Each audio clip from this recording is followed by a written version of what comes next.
नमस्कार दोस्तों, मैं राहुल मिश्रा। मैं आप सभी का एक बार फिर से स्वागत करता हूं आपके अपने चैनल माई पाठशाला में। तो जैसा कि आपको पता है कि मैं रोज आपके लिए करंट अफेयर्स लेके आता हूं, आज भी लेके आया हूं। और आज के करंट अफेयर्स हैं, आज तारीख है 3 अप्रैल। डिटेल में मिलेगा, वन लाइनर भी होंगे और फिर क्विज भी होगा। ठीक है, तो चलो सबसे पहले देखते हैं आज की न्यूज क्या है।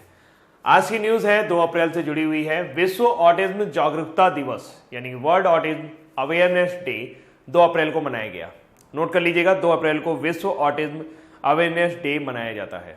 विश्व भर में 2 अप्रैल 2019 को अंतर्राष्ट्रीय ऑटिज्म जागरूकता दिवस मनाया गया। इस वर्ष का विषय यानी कि थीम सहायक तकनीक एंड सक्रिय भागीदारी है। यह एक अंतर्राष्ट्रीय दिवस है जिसमें संयुक्त राष्ट्र के सदस्य राष्ट्रों को ऑटिज्म से लड़ने के लिए तथा इसका निदान करने के लिए प्रोत्साहित किया जाता है। इस दिन उन बच्चों और बड़ों के जीवन में सुधार के कदम उठाए जाते हैं जो ऑटिज्म से पीड़ित होते हैं और उन्हें सार्थक जीवन बिताने में सहायता दी जाती है। नीला रंग ऑटिज्म का प्रतीक माना जाता है। यूनेस्को ने विश्व स्वास्थ्य संगठन के साथ 2 अप्रैल सन 2007 में विश्व का पहला ऑटिज्म दिवस मनाया था। अब बहुत सारे लोगों को शायद नहीं पता होगा कि ऑटिज्म क्या होता है। ऑटिज्म एक मानसिक बीमारी है। इसमें मस्तिष्क का जो विकास होता है वो धीमा हो जाता है।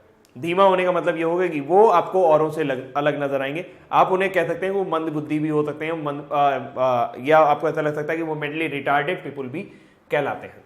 तो जो ऑटिज्म है ये एक मानसिक बीमारी है और धीरे धीरे इसका जो असर होता है वो अक्सर बच्चों में ज्यादातर होता है और धीरे धीरे ये बढ़ता चला जाता है और अंत में ये मिर्गी के दौरे के रूप में भी बदल सकता है। तो इसके बारे में जागरूकता फैलाने के लिए क्या किया गया है, एक 2 अप्रैल को हर साल विश्व ऑटिज्म अवेयरनेस डे मनाया जाता है। ये एक अंतर्राष्ट्रीय दिवस है और संयुक्त राष्ट्र संघ द्वारा मनाया जाता है। ध्यान रखिएगा, सबसे पहला जो ऑटिज्म डे था वो 2 अप्रैल 2007 को मनाया गया था। अगली जानकारी है मनु साहनी जी से जुड़ी हुई। आईसीसी यानी इंटरनेशनल क्रिकेट काउंसिल से जुड़ी हुई है। मनु साहनी जी को आईसीसी का मुख्य कार्यकारी अधिकारी यानी कि सीईओ नियुक्त किया गया है। अंतर्राष्ट्रीय क्रिकेट परिषद ने मनु साहनी को हाल ही में मुख्य कार्यकारी अधिकारी सीईओ नियुक्त किया गया है। मनु साहनी ने तत्काल प्रभाव से पूर्व सीईओ डेविड रिचर्डसन का स्थान ले लिया है। हालांकि रिचर्डसन जुलाई 2019 में इंग्लैंड और वेल्स में होने वाले विश्व कप तक आईसीसी के साथ जुड़े रहेंगे। Manu Sahni ESPN star sports के पूर्व प्रबंधक निदेशक रहे हैं। वे निवर्तमान सीईओ रिचर्डसन के साथ पिछले 6 सप्ताह से मिलकर काम कर रहे हैं। मनु साहनी पिछले 17 साल से ESPN स्टार स्पोर्ट्स के साथ कार्यरत थे। उनके मुख्य उत्तरदायित्व में व्यवसाय को बढ़ाने और वार्षिक राजस्व को बढ़ाना भी शामिल था। तो अभी हाल ही में आईसीसी के सीईओ के रूप में किन्हें चुना गया है, तो वो है आपके मनु साहनी। अगली जानकारी है, अभी हाल ही में स्वदेश निर्मित छठा परिवहन पोत लैंडिंग क्राफ्ट यूटिलिटी L56 नौसेना में शामिल किया गया है। स्वदेश निर्मित छठा परिवहन पोत लैंडिंग क्राफ्ट यूटिलिटी L56 भारतीय नौसेना में शामिल कर लिया गया है। LCUL 56 भारतीय नौसेना में शामिल किया जाने वाला लैंडिंग क्राफ्ट यूटिलिटी MK4 श्रेणी का छठा जहाज है। इसका निर्माण garden Reach Shipbuilders and engineers limited ने किया है। तो ये आपको याद रखना होगा कि छठे पोत का नाम क्या है। जो पोत अभी लगाया गया है वो है यूटिलिटी लैंडिंग क्राफ्ट यूटिलिटी यानी LCUL लैंडिंग क्राफ्ट LCUL 56। तो लैंडिंग क्राफ्ट यूटिलिटी का मतलब ये होता है कि उसमें एयरक्राफ्ट लैंड कर सकेगा। वो इतना बड़ा पोत होगा या इतना बड़ा जहाज होगा जिसमें हवाई जहाज उड़ान भी भर सकेंगे और उस पर लैंड भी कर सकेंगे, इसीलिए इसको लैंडिंग क्राफ्ट यूटिलिटी कहा जाता है। ये भारत का छठा पोत है यानी कि जहाज है और जिसको किसने बनाया है, Garden Reach Shipbuilders and engineers limited ने। ठीक है, ये एक भारतीय कंपनी है जो भारत के लिए पोत का निर्माण करती है। अब भारत के अलावा जैसे आप भारत में रहते हैं और सऊदी अरेबिया जा रहे हैं यानी UAE जा रहे हैं, संयुक्त अरब अमीरात जा रहे हैं, तो वहां पर आपकी जो डिग्री है वो वैलिड रहेगी। यानी आप मान लीजिए यहां से बीटेक किया है तो वहां पे भी ये बीटेक ही कंसीडर किया जाएगा। तो इसके बारे में जानकारी है। संयुक्त अरब अमीरात सरकार निर्धारित मानदंड पूरा करने वाली सभी भारतीय डिग्री के लिए समान दर्जा जारी करेगा। अबू धाबी में भारतीय दूत नवदीप सिंह सूरी और UAE के शिक्षा मंत्री हुसैन बिन इब्राहिम के बीच बातचीत के बाद यह निर्णय लिया गया है। यूएई की शिक्षा मंत्रालय ने इसे अधिसूचित कर दिया है। इसके तहत प्रमाण पत्र को लेकर सभी समतुल्य मापदंड पूरा करने वाली डिग्री को समान दर्जा देने पर कोई आपत्ति नहीं है। यूएई ने भारतीय समुदाय सबसे बड़ा प्रवासी समूह रहता है। तकरीबन 33 लाख प्रवासी भारतीय यहाँ रहते हैं और खाड़ी देश की कुल आबादी का लगभग ये 30% है। तो जैसा कि आपको पता है कि बहुत सारे लोग दुबई, संयुक्त अरब अमीरात तो यहाँ पर जाते हैं फॉर जॉब। तो बहुत सारे लोग हैं जो यूपी से जाते हैं, गोरखपुर वगैरह से बहुत सारे लोग वहाँ पर जाते हैं, तो वो जॉब लेने जाते हैं। लेकिन सबसे बड़ी दिक्कत ये रहती थी कि वहाँ पर जो कंसीडर किया जाता था डिग्री को, वो प्रॉपर कंसीडरेशन नहीं मिलता था। तो यहाँ पर जो बीटेक होंगे या एमबीए होंगे, वो वैसी ही डिग्री अब वहाँ पर कंसीडर की जाएगी, उसको बिल्कुल समतुल्य दर्जा मिलेगा। मतलब उसके अकॉर्डिंग, यानी कि आप जैसे वो सुनते होंगे कभी कभी लिखा होता है कि मान्यता प्राप्त विश्वविद्यालय से या उसके समकक्ष कोई डिग्री, तो इस तरह की समकक्ष डिग्री यूएई में ये मानी जाएगी। तो अभी हाल ही में कौन सा देश ऐसा है जिसने भारत की डिग्री को समान दर्जा देने के लिए कहा है, तो वो यूएई है। अगली जानकारी है, Garden Reach Shipbuilders and engineers बना 100 युद्धपोत डिलीवर करने वाला भारत का पहला भारतीय शिपयार्ड। तो सरकारी garden Reach Shipbuilders and engineers 100 युद्धपोत डिलीवर करने वाला पहला भारतीय शिपयार्ड बन गया है। Garden Reach Shipbuilders and engineers द्वारा निर्मित किया जाने वाला 100वां युद्धपोत INLCUL, जिसके बारे में आपने अभी भी पढ़ा है, लाइट लैंडिंग क्राफ्ट यूटिलिटी, तो L56 है। इस युद्धपोत को भारतीय सेना को सौंप दिया गया है। Garden Reach Shipbuilders and Engineers 99वां युद्धपोत ICGS प्रियदर्शनी था और वो भारतीय तटरक्षक बल को सौंपा था। तो गार्डन रीच शिप बिल्डर्स की फोटो आप देख सकते हैं। ये भारत का सबसे बड़ा पोत निर्माता और सरकारी उपक्रम है, यानी कि ये ऐसी कंपनी है जो भारत के लिए पोत का निर्माण करती है। अगली जानकारी है, व्हाट इज हिकिकोमोरी। ये शायद आपने नाम पहली बार सुना होगा, लेकिन हो सकता है कि कई सारे लोग इससे जो ग्रस्त हैं वो आपको दिखाई देते हो। क्या आपके आसपास कोई ऐसा व्यक्ति है, कोई ऐसा पर्सन है जो अपने आप को बड़ा अकेला अकेला महसूस करता है, अपने आप को एक कमरे में बंद रखता है, किसी से ज़्यादा बातचीत नहीं करता और सिर्फ उसको अपने बारे में ही अपनी दुनिया में ही वो खोया रहता है। तो ये है एक बीमारी हिकिकोमोरी। हिकिकोमोरी का एक जापानी वर्ड है और इसमें आदमी क्या होता है, इस मानसिक बीमारी में आदमी अपने आप को पूरे एक कमरे में बंद कर लेता है, समाज से बिल्कुल काट लेता है। अभी हाल ही में एक सर्वेक्षण के मुताबिक जापान में इनकी संख्या सबसे ज्यादा नजर आ रही है।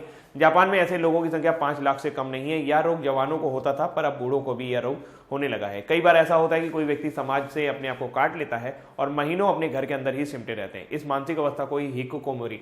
इस बीमारी से पीड़ित लोग 1-1 साल 2-2 साल तक किसी से बातचीत नहीं करते, सिर्फ अपने आप में ही खोए रहते हैं। तो ये अवसाद का ही शिकार है, एक मानसिक बीमारी है। लेकिन अभी हाल ही में सबसे ज्यादा जो परेशान लोग देखे गए हैं इस बीमारी से, वो आपके जापान में मिले हैं, जिसकी वजह से ये सर्वेक्षण रिपोर्ट आई थी।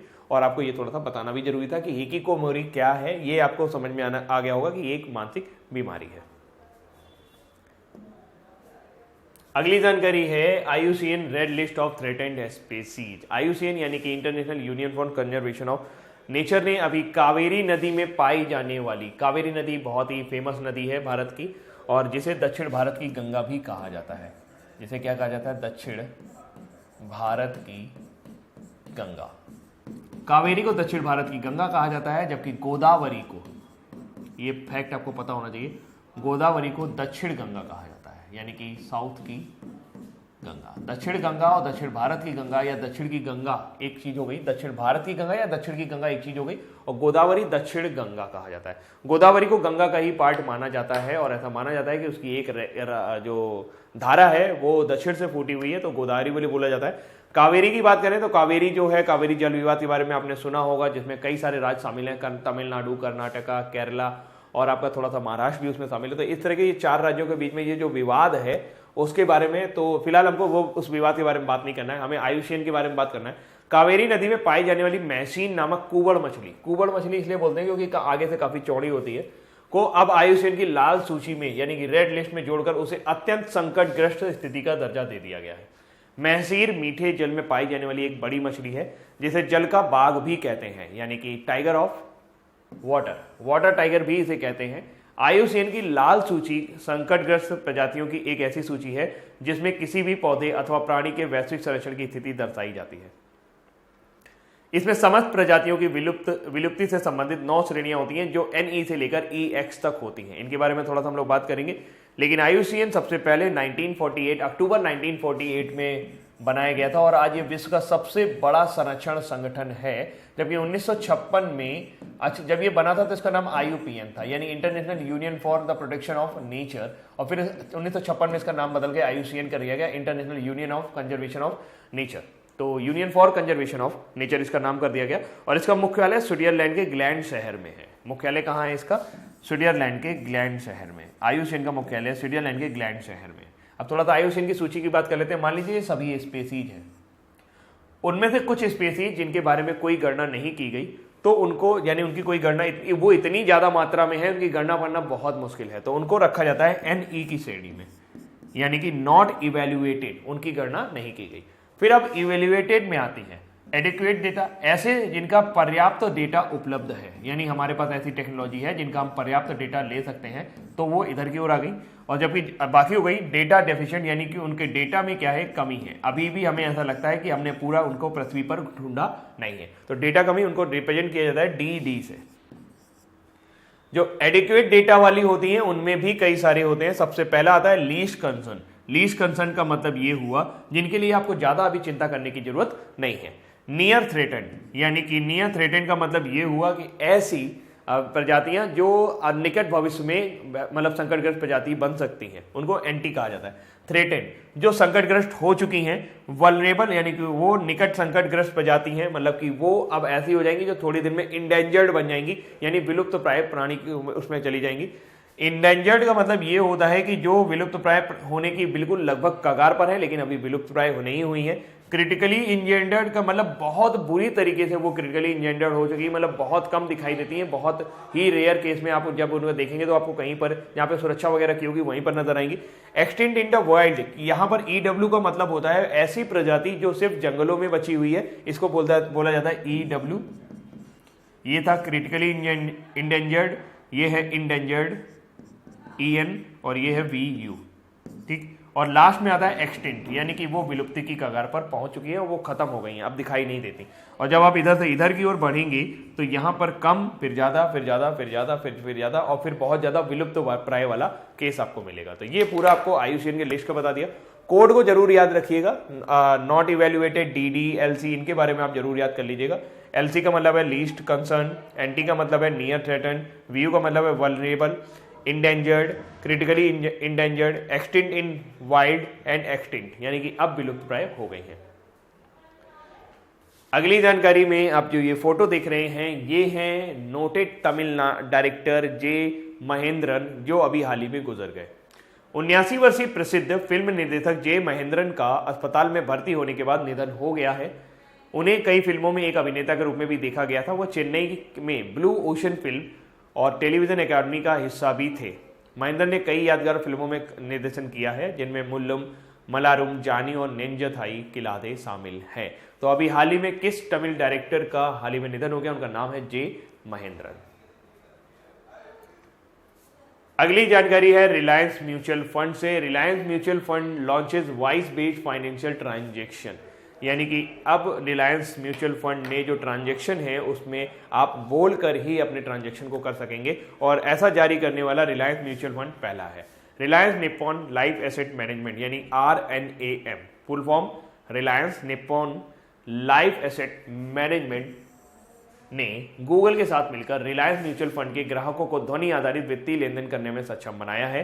इसके साथ RNAM भारत में पहली कंपनी बन गई है जो एक संवादात्मक यानी कि communicational conversational interface that would help customers regarding fund transaction, जो एक संवादात्मक इंटरफेस प्रदान करती है जो ग्राहकों को धन के लेन देन के बारे में मदद करेगी। तो सबसे पहली बात तो आप इसका थोड़ा सा देख लो, रिलायंस म्यूचुअल फंड का जो लोगो है उसमें लिखा हुआ है वेल्थ सेट्स यू फ्री, यानी कि धन आपको मुक्त होने की आज़ादी देता है। सबसे बड़ी बात देखो, म्यूचुअल फंड क्या होते हैं? देखिए एक्चुअल में क्या होता है कि किसी एक कंपनी में निवेश करना, मान लीजिए वो कंपनी डूब गई तो आपका पूरा पैसा डूब जाएगा। इस चीज को खत्म करने के लिए म्यूचुअल फंड बनाए गए हैं। म्यूचुअल फंड में क्या करना होगा कि कई सारे छोटे आपके पूरे जो कई सारे छोटे छोटी कंपनियां होती हैं, कई सारे में जैसे मान लीजिए आपके पास 1000 रुपए है, तो म्यूचुअल फंड क्या करेगा, 1000 रुपए को आपके 3 कंपनियों में या 2 कंपनियों में जैसा भी आप चाहेंगे उनमें इन्वेस्ट करेगा। इससे होगा क्या कि अगर मान लीजिए किसी एक कंपनी में आपको लॉस हो रहा है तो दूसरी कंपनी से हो सकता है आपको फायदा हो जाए, तो इससे आपका रिस्क फैक्टर कम हो जाता है। तो म्यूचुअल फंड क्या करता है, ग्राहकों के पैसे को छोटा छोटा पार्ट करके किसी और चीजों में, मतलब कई कंपनियों में निवेश करता है, जिससे जो भी रिटर्न आता है उसमें ओवरऑल रिस्क फैक्टर कम हो जाते हैं, यानी कि आपका धन डूबने के चांसेस कम हो जाते हैं। तो ये है Reliance mutual fund. Reliance mutual fund के अलावा बहुत सारे म्यूचुअल फंड हैं, सभी कंपनियां लगभग म्यूचुअल फंड चलाती हैं। तो म्यूचुअल फंड के बारे में हो सकता है कि आपको जानकारी समझ में आ गई होगी म्यूचुअल फंड क्या है। अगली जानकारी है कि Lewis Hamilton wins Bahrain Grand Prix 2019। 5 बार के विश्व चैंपियन लुइस हैमिल्टन ने फिनलैंड के वॉल्टरी बोटास को हराकर बहरीन ग्रांड प्री 2019 का खिताब जीत लिया है। चार्ल्स लेक्लर तीसरे स्थान पर रहे और 21 साल की आयु में फेरारी के सबसे कम आयु के विजेता बने। तो लुइस हैमिल्टन ने अभी हाल ही में बहरीन ग्रांड प्रिक्स 2019 जीती है। बहरीन ग्रांड प्रिक्स 2019 किसने जीती है? लुइस हैमिल्टन ने। तो दोस्तों ये थे आज के डिटेल और अब बारी करते हैं, अब बारी है आपकी वन लाइनर की। अब बात करते हैं वन लाइनर में। हाल ही में विश्व भर में किस दिन अंतर्राष्ट्रीय ऑटिज्म जागरूकता दिवस मनाया गया? तो विश्व भर में ऑटिज्म जागरूकता दिवस, ऑटिज्म एक मानसिक बीमारी है और इससे जुड़ा हुआ जागरूकता दिवस कब मनाया जाता है? 2 अप्रैल को। अंतर्राष्ट्रीय क्रिकेट परिषद ने किसको हाल ही में मुख्य कार्यकारी अधिकारी नियुक्त किया है? वो हैं आपके मनु साहनी को अभी हाल ही में कार्यकारी अधिकारी नियुक्त किया है। हाल ही में स्वदेश निर्मित कौन सा परिवहन पोत भारतीय नौसेना में हाल में शामिल कर लिया गया है? तो वो है LCUL, यानी कि लैंडिंग क्राफ्ट यूटिलिटी L56 उसका पूरा नाम है, जिसमें आप क्राफ्ट यानी कि एयरक्राफ्ट को उतारा जा सकता है, उसको लैंड कराया जा सकता है। ये गार्डन शिप रीच डेवलपमेंट ने बनाया है। और किस देश की सरकार निर्धारित मानदंड पूरा करने वाली सभी भारतीय डिग्री के लिए समान दर्जा जारी करेगी? तो संयुक्त अरब अमीरात यानी UAE।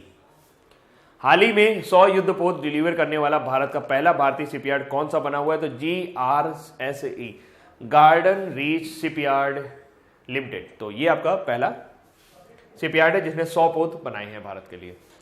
कोई व्यक्ति समाज से अपने आप को काट लेता है और महीनों तक अपने घर में अंदर सिमटे रहते हैं, इस मानसिक अवस्था को कहते हैं, इस मानसिक अवस्था को कहा जाता है हिकिकोमोरी।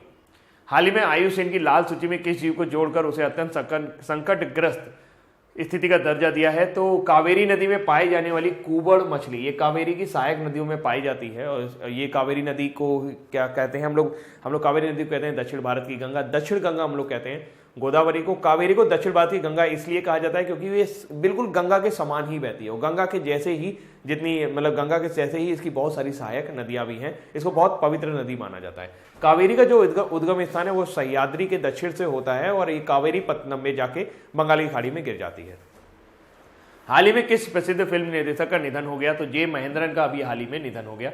किस कंपनी ने गूगल के साथ मिलकर रिलायंस म्यूचुअल फंड के ग्राहकों को ध्वनि आधारित वित्तीय लेन देन करने में सक्षम बनाया है? तो वो है RNAM, रिलायंस निप्पॉन। और फिर उसके बाद हाल ही में किसने बहरीन ग्रांड प्री 2019 का खिताब जीता? तो वो है लुइस हैमिल्टन। लुइस हैमिल्टन ने अभी हाल ही में ये ग्रैंड प्री खिताब जीता है।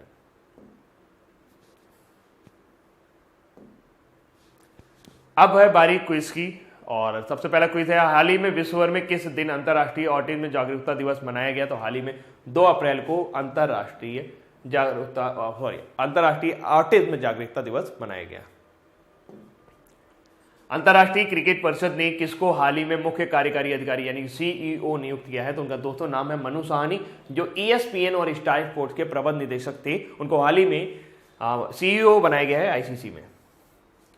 हाल ही में स्वदेश निर्मित कौन सा परिवहन पोत भारतीय नौसेना में शामिल हो गया? तो वो है LCUL 56, यानी कि लैंडिंग क्राफ्ट यूटिलिटी L56।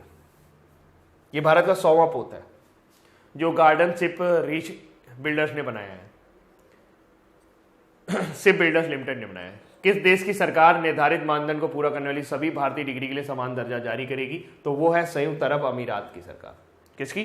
संयुक्त अरब अमीरात की सरकार। यानी आपकी जो डिग्री भारत में है वो वैसे ही UAE में भी वैलिड होगी। हाल ही में 100 युद्धपोत डिलीवर करने वाला भारत का पहला भारतीय शिपयार्ड कौन सा बना है? तो दोस्तों वो है आपका भारतीय शिपयार्ड के लिए GRSE, garden Reach ship builders limited, shipyard builders limited. तो GRSE ये एक सरकारी उपक्रम कंपनी है। कोई व्यक्ति समाज से अपने आप को काट लेता है और महीनों तक अपने घर के अंदर सिमटे रहते हैं, तो इस मानसिक अवस्था को क्या कहा जाता है? इस मानसिक अवस्था को कहा जाता है हिकिकोमोरी। ये जापान में अभी देखा गया कि जापान वैसे तो बहुत उन्नति कर रहा है, लेकिन लोगों को उतना शायद खुशी नहीं महसूस हो रही है और वो अपने आप को परिवार या समाज से काट ले रहे हैं। तो इस बीमारी को, मानसिक बीमारी को कहा जाता है हिकिकोमोरी। हाल ही में IUCN की लाल सूची में किस जीव को जोड़कर उसे अत्यंत संकटग्रस्त स्थिति का दर्जा दिया है? तो वो है आपकी कुबर मछली, जिसे जल का बाघ भी कहा जाता है। ये कावेरी नदी में पाई जाती है, तो इसे हाल ही में IUCN की अत्यंत संकटग्रस्त यानी कि क्रिटिकली इंडेंजर्ड में आपको क्रिटिकली एक्सट्रीमली डिस्ट्रेस्ड कंडीशन में आपको डाला गया है। इसको बोला जाता है क्रिटिकली इंडेंजर्ड कंडीशन में इसको सूचित किया गया है। हाल ही में किस प्रसिद्ध फिल्म निर्देशक का निधन हो गया? तो उनका नाम है जे मंद्रन, जो कि तमिलनाडु से बिलोंग करते थे। तमिलनाडु के प्रसिद्ध फिल्म निर्देशक थे और इन्होंने कई सारी फिल्मों में काम किया है और अभिनय भी किया है, तो इनका अभी हाल ही में निधन हो गया।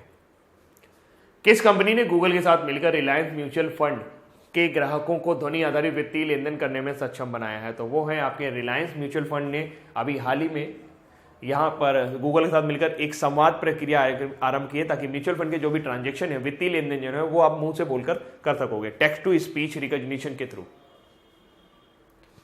और दोस्तों आज की आखिरी न्यूज, हाल ही में किसने बहरीन ग्रां प्री 2019 जीत ली है? तो वो है लुइस हैमिल्टन। लुइस हैमिल्टन ने अभी तक बहुत ज्यादा ग्रैंड प्रीज जीती हुई है और एक बार इन्होंने फिर से बहरीन ग्रांड प्री जीत ली है। तो ये थे आज के करंट अफेयर्स और याद हो गए होंगे आपको। अगर याद हो गए हैं तो प्लीज इसे लाइक शेयर और सब्सक्राइब करना ना भूलिए। अभी के लिए इतना ही रखते हैं। Thank you so much, bye bye.